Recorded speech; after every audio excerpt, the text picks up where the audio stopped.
తెలుగుదేశం అభ్యర్థుల ప్రకటన కడప జిల్లా రాయచోటిలోని వర్గాల మధ్య అసంతృప్తి మంటలు రాజేసింది. అక్కడ టీడీపీ అభ్యర్థిగా రాంప్రసాద్ రెడ్డి పేరును టీడీపీ అధినేత చంద్రబాబు ప్రకటించారు. దీంతో అక్కడ ఆశాబాహులుగా ఉన్న నియోజకవర్గ ఇన్ఛార్జ్ రమేష్ రెడ్డి వర్గం భగ్గుమంటుంది. మరో నేత ద్వారకానాథ్ రెడ్డి అనుచరులకు మీడియాకు అందుబాటులో లేకుండా వెళ్లిపోయారు. రమేష్ రెడ్డి వర్గం నాయకులు ఓ అడుగు ముందుకు వేసి తమ రాజీనామాలను సమర్పించారు. అంతేకాదు టీడీపీ ఫ్లెక్సీలను చింపేశారు. ఇంత గందరగోళ పరిస్థితులను అనుకూలంగా మలుచుకుని రాయచోటిలో విజయం సాధిస్తామని ధీమా వ్యక్తం చేస్తున్న మడిపల్లి రాంప్రసాద్ రెడ్డితో మా ప్రతినిధి Chandramohan Raju face to face. Janasena Telugu Desam party అధినేతలు తమ అభ్యర్థులను ప్రకటించారు. ఈ నేపథ్యంలో ఉమ్మడి కడప జిల్లాకు సంబంధించి 4 అభ్యర్థులను తెలుగుదేశం అధినేత చంద్రబాబు నాయుడు ప్రకటించారు.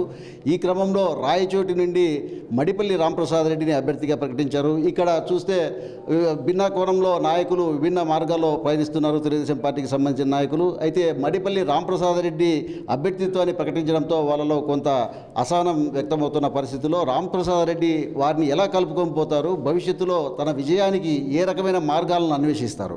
సార్ చెప్పండి, ప్రధానంగా ఈ నియోజకవర్గానికి సంబంధించి బహునాయకత్వం ఉంది. ఈ బహునాయకత్వ సమస్యను ఏ విధంగా పరిష్కరించబోతారు? ముఖ్యంగా ఈరోజు నా అభ్యర్థిత్వాన్ని ప్రకటించిన మా అధ్యక్షులు చంద్రబాబు నాయుడు గారికి, లోకేష్ గారికి, జనసేన అధ్యక్షులు పవన్ కళ్యాణ్ గారికి ధన్యవాదాలు తెలియజేసుకుంటున్నాను. ఇది చాలా శుభదినంగా నా డైరీలో ఈరోజు చాలా సంతోషకరమైన దినం. మీరన్నట్టు ప్రతి ఒక్క తాలూకాలో లీడర్ బహునాయకత్వం అనేది ఉంటుంది. ఈరోజు కాదు, ఈ రికార్డులన్నీ తీయండి, రాష్ట్రంలో కాదు దేశంలో ఏ ఊర్లో అయినా ఉంటుంది. ఉన్నంత మాత్రాన ఏదో 1-2 లీడర్లు డిఫర్ అయినంత మాత్రాన కార్యకర్తలు ప్రజలు వాళ్ళ రూట్లో పోరు. ఇంకోటి కూడా, ఇప్పుడు ముందు కాలం ఆకట్టు ఇండిపెండెంట్గా గెలిచే కాలాలు లేవు. ఇప్పుడు ఎంతసేపు స్టేటు సెంట్రల్ ఎజెండాల మీద, పెన్షన్ల మీద, అభివృద్ధి మీద, ఫ్యాక్టరీల మీద, రైతులకు ఇచ్చే సబ్సిడీల మీద జరిగే ఎలక్షన్లు ఇవన్నీ. అంతేగాని ఇక్కడ 4 నాయకులు ఉన్నంత మాత్రాన ఒక నాయకుడికి టికెట్ ఇచ్చినారని ఒక నాయకుడు ఇంకో పార్టీలోకి వెళ్ళిపోయి కేవలం నేను కూడా అలా పోయినా కూడా నేను కూడా సక్సెస్ కాలేనని మీకు చెప్తున్నా. ఇంకోటి కూడా, మీరు అందరూ అనుకున్నట్టు ఏదో పెద్ద విప్లవం అయితే రాయచోటిలో రాత్రి నుంచి జరగలేదు. రాత్రి ఇట్లా చంద్రబాబు నాయుడు గారు మాకందరికి ఇంటిమేషన్ ఇచ్చినాడు, పలానా అభ్యర్థికి ఇస్తున్నాం, మీరంతా పని చేయండి అని నాతో మిగతా వాళ్ళతో మాట్లాడినాడు. వాళ్ళల్లో ఒకరేమో 2 డిఫర్ అయ్యిండొచ్చా, అంత మాత్రాన వాళ్ళు బయటికి పోయినంత మాత్రాన ఇక్కడ ఏదో అయిపోతుంది అనుకోవడం తప్పు. ఎందుకంటే నేను ఆ స్టేజ్లో ఉండి వేరే వాళ్ళకి అభ్యర్థిత్వం ఇచ్చినా కూడా నేను పార్టీలో లైన్లో పనిచేయాల్సిన. ఎందుకంటే కార్యకర్తలు అనేవాళ్ళు ఒక వ్యక్తికి ఒక 10% ఉంటే 90% ఒక వ్యవస్థకు ఉంటుంది. తెలుగుదేశం పార్టీ అనేది ఒక వ్యవస్థ. ఈ పార్టీలో మనం పుట్టక ముందు నుంచి కార్యకర్తలు ఉన్నారు. వాళ్ళు ఒక ఎజెండా అంటే వాళ్ళకి ఏదో లాభం వస్తుందని కాదు, ఆ పార్టీ సిద్ధాంతాల మీద బతికే వాళ్ళు చాలామంది ఉంటారు. కానీ ప్రధానంగా నిర్ణయం తీసుకోవడంలో, మీ అభ్యర్థిత్వాన్ని ప్రకటించడంలో ఇతరులను కలుపుకొని పోలేదు, వాళ్ళతో సంప్రదించకుండానే మీ అభ్యర్థిత్వాన్ని ప్రకటించారు అనే వాదనలు ఉన్నాయి. అన్న, ఇది ముమ్మాటికి తప్పు. గత 6 నెలల నుంచి జరిగిన మీటింగుల్లో అంతా మీరు లిస్టు తీయండి, మీ ప్రెస్ వాళ్ళకి మీకు అంతా తెలుసు. ప్రతి ఒక్క మీటింగ్లో ఇప్పుడు ఎవరైతే మందరం అభ్యర్థిత్వం కోసం పోటీ పడుతూ ఉండమో వాళ్ళందరము మాలో ఎవరికి వచ్చినా కలిసి చేసుకుంటామని ప్రతి ఒక్క మీటింగ్లో చెప్పినారు. మొన్న ఒక నాయకుడు పెట్టిన మీటింగ్లో ఒక డిన్నర్ పెడితే కూడా అందరం కలిసి కానీ పోయినాం. అంతేగాని ప్రతి ఒక్కరికి రోజు మా దగ్గర ప్రమాణాలు అగ్రిమెంట్లు తీసుకోలేరు కదా. ఇప్పుడు ఒక్కొక్క వ్యక్తిత్వం ఒక విధంగా ఉంటుంది. ఇప్పుడు ఉండే వాళ్ళందరూ నాకు వ్యతిరేకమని ఎలా అనుకుంటారు చెప్పండి? ప్రతి ఒక్కరూ ఆశించడం సహజం.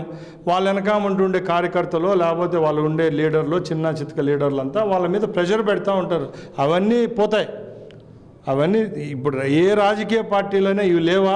అట్లా అనుకుంటే వైసీపీలో ఈరోజు ఎక్కడా లేని విధంగా అభ్యర్థులు ట్రాన్స్ఫర్ సిస్టమే పెట్టారు. ఉద్యోగస్తులు కాబట్టి అభ్యర్థులు ట్రాన్స్ఫర్ పెట్టారు. నాకు తెలిసి ఈరోజు రాయచోట్లో జరిగిన సంఘటనలు అయితే నథింగ్. బట్ ఒకటైతే బాధాకరమైన విషయం, ఎందుకంటే తెలుగుదేశం పార్టీ జెండాలు కాల్చడం, తెలుగుదేశం పార్టీ నాయకునికి డౌన్ అనడం అయితే చాలా హేయమైన చర్య. ఎందుకంటే నిన్న పొద్దున వరకు మన నాయకుడైన వాడు టికెట్ ఇవ్వనంత మాత్రాన పరాయుడు అయిపోడు కదా. వీటన్నిటిని ఎలా అధిగమిస్తారు? మీ ప్రణాళిక ఏంటి? అన్న, తప్పకుండా నేనేం కొత్తగా అమెరికా నుంచి వచ్చిన అభ్యర్థిని కాదు. స్వతహాగా మా కుటుంబం రాజకీయంగా ఈ రాయచోట్లో ఓనామాలు నేర్పిన 1-2 కుటుంబాల్లో అగ్రస్థానంలో మేము ఉన్నాం. నేను కూడా కొత్తోన్నేం కాదు. నా వయసు 43 ఏళ్ళు. 24 ఏళ్ళకే ఆ రోజు టికెట్ వచ్చింది. వయసు రీత్యా నేను పోటీ చేయలేకపోయినా. నాకు ప్రతి ఒక్క గ్రామంలో, ప్రతి ఒక్క ఊర్లో శ్రేయోభిలాషులు, అభిమానులు అందరూ ఉన్నారు. అలాగే తెలుగుదేశం పార్టీ బలంగా ఉంది. ఈసారి తప్పకుండా ఇక్కడ ఏ ఊరైతే తెలుగుదేశం పార్టీ అభ్యర్థి అయితే జగన్మోహన్ రెడ్డికి ఇష్టపూర్వకమని చెప్పుకుండే రాయచోటి స్థానాన్ని కైవసం చేసుకుంటారో ఆ అభ్యర్థికే ఇస్తానని చంద్రబాబు నాయుడు గారు చాలాసార్లు చెప్పినారు. ప్రతి ఒక్కరు ఆలోచించాలి. ఎందుకంటే ఈరోజు మనకు టికెట్ రాదని నాయకుల మీద అపవాదులు వేయడం తప్పు.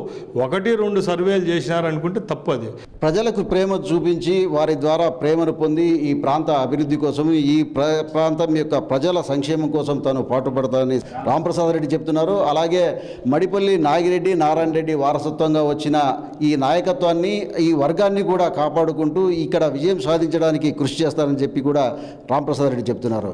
కెమెరామెన్ ఆనంద్తో చంద్రమోహన్ రాజు, రాజు న్యూస్, రాయచోటి నుండి.